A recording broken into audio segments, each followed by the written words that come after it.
আসসালামু আলাইকুম গাইস, তোমরা কেমন আছো? যা যেখান থেকে আসো ফলো দিয়ে পাশে থাকবা। আজকে আমি রুই মাছ দিয়ে জালি কুমড়ো দিয়ে রান্না করছি। তো জালি কুমড়ো দিয়ে বেশিরভাগ ইলিশ মাছই বেশি মানায়।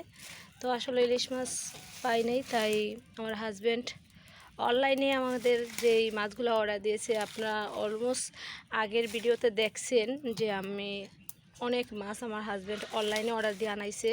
তো ওই মাছগুলাই আমার ফ্রিজে ছিল, তো ফ্রিজ থেকে আমি নামিয়া রান্না করলাম। তো আপনারা দেখুন, যদি ভালো লাগে আমার রান্নার ভিডিও, আপনারা পাশে থাকবেন, শেয়ার করবেন, সাবস্ক্রাইব করবেন। দেখুন আমার মাছগুলা আমি জালি কুমড়ো দিয়ে রান্না করছি। তো এখানে আমি রান্না করতেছি বন্ধুরা, এই যে এখানে আমি ভাত রান্না করতেছি লাকড়ির চুলো দিয়ে, আর এখানে আমি গিমার শাক রান্না করতেছি। আপনাদেরকে যদি না দেখাই আপনারা বুঝতে পারবেন না, তো ভাত আমি দেখাচ্ছি। দেখুন গিমার শাক রান্না করতেছি। তো বন্ধুরা এই যে দেখুন আমার অলমোস্ট তরকারি রান্না শেষ। আমার হাজব্যান্ড আমার চাহিদা সব কিছু, আমি যখন যেটা চাই। আমি গতকাল এই আমার আম্মুরে নিয়ে মেডিকেল গিয়েছি, তো ওর কাছ থেকে আমি আবদার করেছি আমি একটা শাড়ি নেব।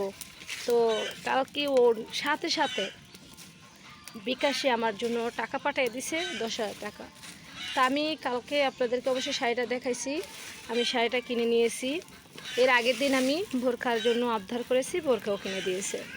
তো আপনারা সবাই আমার হাজব্যান্ডের জন্য দোয়া করবেন। ও সব সময় আমি যা চাই, আমি না চাইতেও আমার দেয়। তো সবসময় এই যে দেখুন না, আমি এই যে মাছ, আমি যেই মাছ পছন্দ করি ওই মাছটাকে আমার আনার জন্য মানে আমি না জানতে ওই অনলাইনে অর্ডার দিয়ে দেয়। তো বন্ধুরা দেখুন, যদি ভালো লাগে আপনারা আমার পাশে থাকবেন, সবাই সাবস্ক্রাইব করবেন, আর সবাই আমার হাজব্যান্ডের জন্য দোয়া করবেন, আমার পরিবারের জন্য দোয়া করবেন। ভালো থাকবেন, সুস্থ থাকবেন। আজকে এ পর্যন্ত, আল্লাহ হাফিজ।